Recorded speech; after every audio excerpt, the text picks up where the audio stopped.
talking about our colleges and school, our colleges exams for to BAs and MAs and whatever they are. That's at the university level. So this is basically what we are, ma'am. And thirdly, for me, which is a very important issue, I have 3,17,000 SC students in the state, ma'am. I'm the largest population of SC population in any state. We are 32%. No state has got 32% SCs other than us and us. And we used to, the government of India used to give us a certain grant for them post-metric scholarships.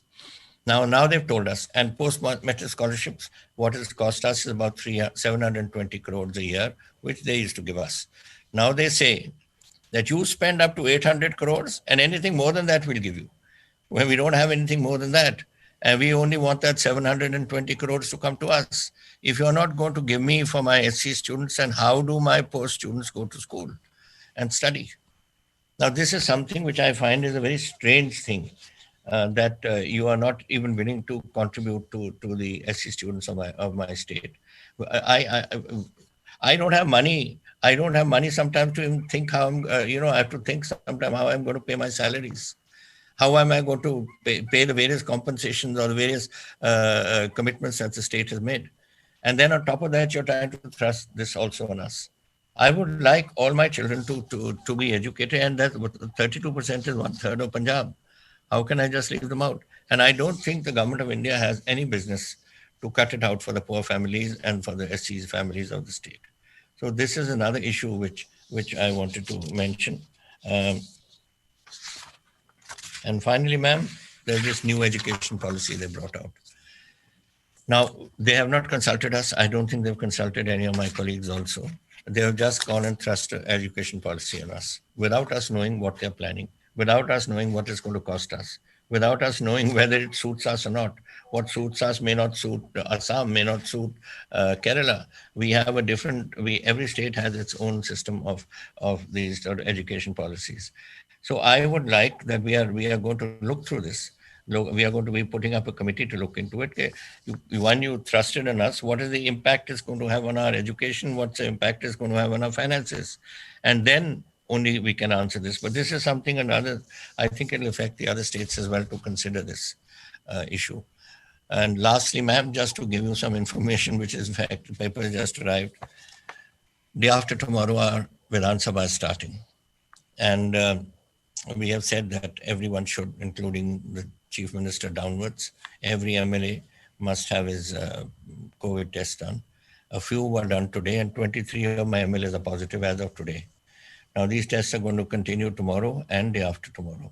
Now, you can imagine, ma'am, if this is the state of my legislators and ministers, what is the situation in our state?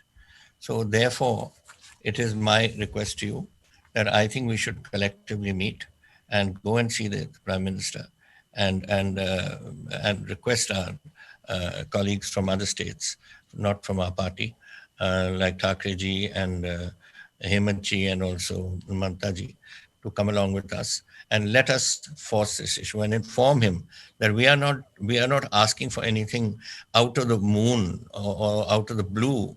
We are asking for something which we think every state must get, their states too and our states too.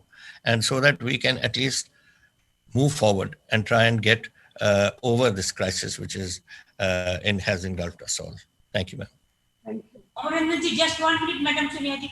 Amarendra जी, अगर वो exam के लिए supreme court में अगर आप लोग state को मिलके रिव्यू कर सकता है तो क्या आप इसको मानेंगे?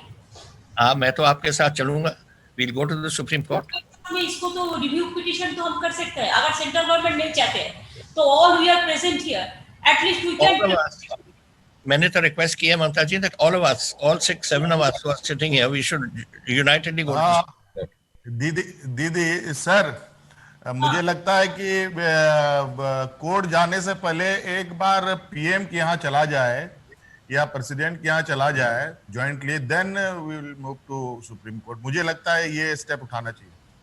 प्रॉब्लम यही है एक भाई that the election exams are to be held in September तो परसों से हुआ है. I mean, if we go to ask for time with the Prime Minister, कभी 2-3 हफ्ते ना मिले तो फिर कैसे करेंगे हम? because September the exams are due. 1 सितंबर को एग्जाम है यार। प्राइम मिनिस्टर को हम लोगों ने लेटर लिखा, लेकिन कोई रिस्पॉन्स नहीं मिला। इसी के लिए स्टूडेंट लोग भी अभी खतरे में है ना। वो लाइफ क्यों रिस्क लेंगे? अगर उसको एक साथ में जैसा सिस्टम किया है उसमें तो लाइफ रिस्क हो जाएगा। कितना एमएलए हमारा अभी कोविड में अटैक है, कितना मिनिस्टर कोविड में अटैक है, इवन देश का होम मिनिस्टर कैसा है मेरे को पता नहीं है। तो मैडम दीदी, आज के दिन में लगभग 70,000 पर डे पॉजिटिव पाए जा रहे हैं। तो इसमें हम कैसे करेंगे? हम कैसे खतरा में डालेंगे? तो लेटर हम लोग बहुत मैस हो जाएंगे मैम। हाँ, एक बात ठीक है, कल आप अगर दिल्ली में जो प्रेजेंट है और जो नहीं है जाके एक प्राइम मिनिस्टर का साथ मीट कर सकता है सोनिया जी, अगर इसको एग्जिट करे तो। लेकिन उसका बाद नहीं सुने तो हमको तो सुप्रीम कोर्ट में अपील करना है। Will be working. Punjab chief minister you take the lead. हम लोग देखिए एक साथ में हम लोग अपील करेंगे।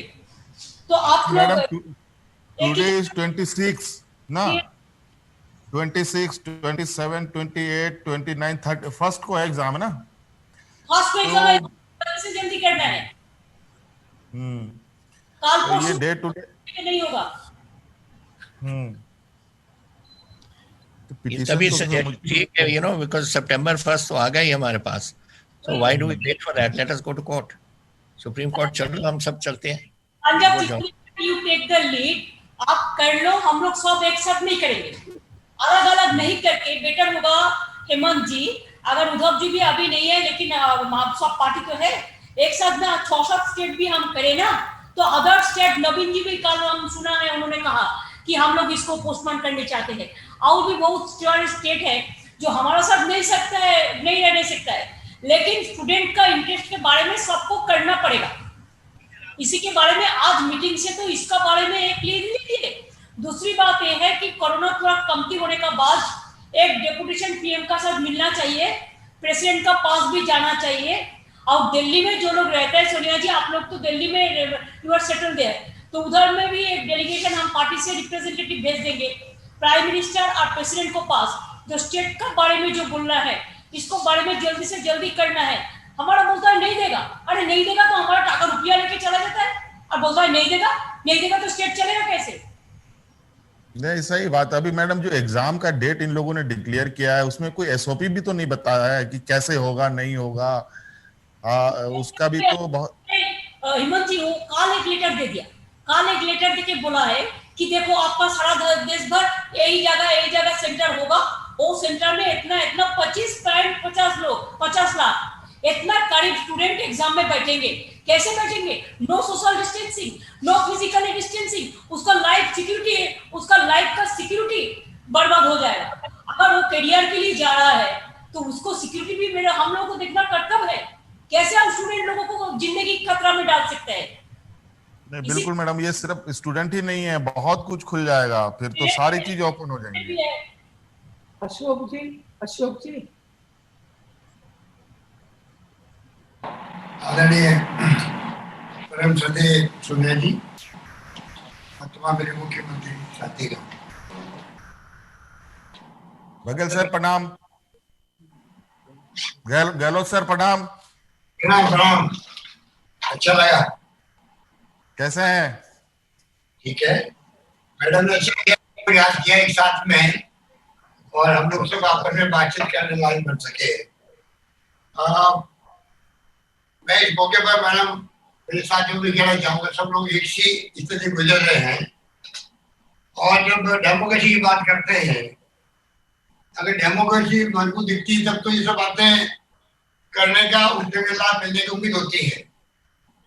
भाई सरकार क्या उम्मीद करें, क्योंकि जब से सरकार बनी है 14 में, तब से ही जो रवैया सरकार का है वो इस प्रकार का बन गया है कि कोई लोगों में घुटन महसूस हो रही है कि कहें तो किसको कहें और कहें तो वो सुनेगा क्या।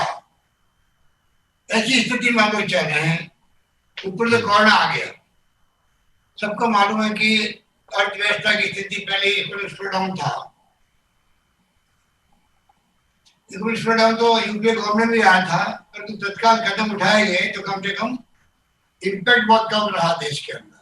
जब doctor Manmohan Singh ji prime minister थे, आपने उस वक्त मैं देखा किस प्रकार से फैसले के बाद हुए थे, वो तो इतिहास में दर्ज हो गए, चाहे वो आरटीआई था, चाहे आरटीई था, चाहे फूड सिक्योरिटी एक्ट था, और चाहे नरेगा था। आज नरेगा और फूड सिक्योरिटी एक्ट ही बचाए हुए हैं, बहुत बड़ा इम्पैक्ट पड़ गया है। परंतु दुख इस बात का है कि कोरोना ने जो स्थिति करी है राज्यों की, पूरी लड़ाई लड़ रहे राज्य सरकारें लड़ रही है, और केंद्र सरकार से खाली वीडियो कॉन्फ्रेंसिंग के अलावा कुछ भी नहीं हुआ। जो हमने सुझाव दिए थे वीडियो कॉन्फ्रेंसिंग में अंदर, उन सुझावों पे कोई ध्यान नहीं दिया गया। और तो जो 20 लाख करोड़ का पैकेज घोषित किया गया, वो भी खाली एक प्रकार से लोन ड्राइवन थे, लोन के आधार पर है, जिसका कोई इम्पैक्ट नहीं है, कोई ग्रांट नहीं है, सब्सिडी नहीं है। और मैं समझता हूँ कि राज्यों की स्थिति बिगड़ती जा रही है। जो हमने वादे किए थे जनता से, बजट पेश किया था, कमिटमेंट हमारे थे, सबको मालूम है कि इसके कारण से रेवेन्यू 40% मुश्किल से रह गई है राज्यों की, और बिना केंद्र के सहयोग से राज्य सरकारें जो कमिटमेंट पूरा कर नहीं सकती। हमें अपने बजट जो बनाया हुआ है उस पर कटौती करनी पड़ रही है, ऑस्टेरिटी मेजर हमारे उठा रहे हैं। लॉकडाउन लंबे समय तक चला, उसके कारण भी स्थिति बिगड़ गई। सब जगह दुकानें हो, व्यापार हो, इंडस्ट्री सब बंद हो गए। वक्त लगेगा कि श्रमिकों के अलग प्रॉब्लम्स हैं, रेवेन्यू रिकवर होने में वक्त लगेगा।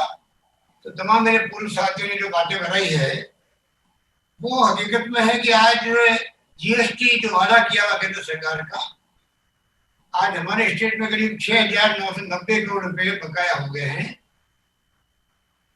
और उसका कोई जवाब नहीं है।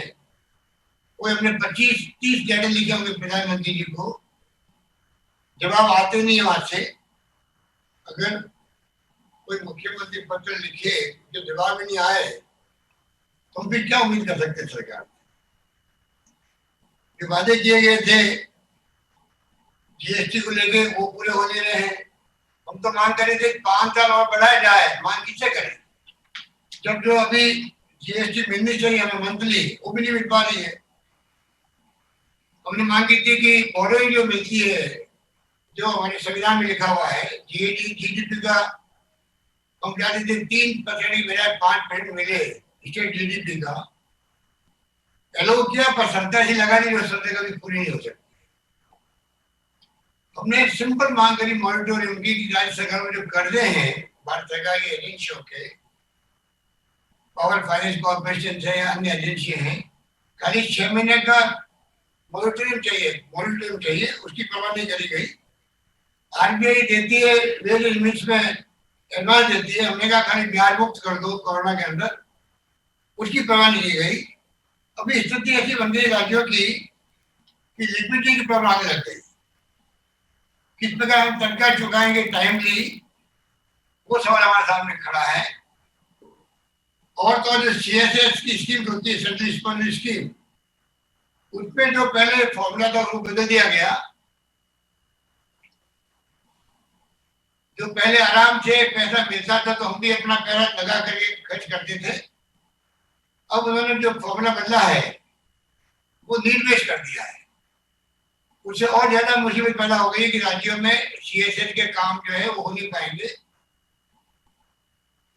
और तो और जो हिस्सा मिलता केंद्रीय करों में हमें, मृत्यु के कहते हैं कि उसमें इस 1 महीने में 800 करोड़ की कमी आ गई 1 महीने के अंदर। तो सोच सकते हैं अगले महीनों में क्या होगा। तो चारों ओर से हम लोग घिरे हुए हैं, और सरकार को तो परवाह इन बातों की है नहीं। सरकार को परवाह है सरकारें गिराएंगे ऐसे। जैसे उन्होंने कर्नाटका में खेल खेला, मध्य प्रदेश में खेल खेला, राजस्थान की बारी आपके आशीर्वाद से बच गए हम लोग। और जो सुनते रहते हैं कि महाराष्ट्र हो, चाहे वो छत्तीसगढ़, अपने झारखंड हो, चाहे वो कोई राज्य हो, उनकी बारी कैसे लगे। जब हम ये बातें सुनते हैं तो आप सोच सकते हैं कि इसमें क्या होगा। इन स्थिति में हम लोग चाह रहे हैं, जो बहुत ही चिंता का विषय बना हुआ है। मैडम, सरकार को परवाह नहीं है कि चाहे कितने एक्सपर्ट कोई बात कह दे देश के अंदर, इकोनॉमिस्ट कुछ भी कह दे, आरबीआई के गवर्नर है वे कुछ भी कह दे, और तो पीएम के जो एडवाइजर थे इकोनॉमिक के, उनकी अपनी राय आ गई, पर फिर भी सरकार को कोई चिंता ही नहीं है, कुछ पता नहीं आर्थिक व्यवस्था को लेके लोगों को विश्वास ही खत्म हो गया। सरकार कोई उसके बारे में विचार नहीं कर रही, कि सोच भी नहीं कि क्या होगा राज्यों का। स्थिति बड़ी विकट होती जा रही है और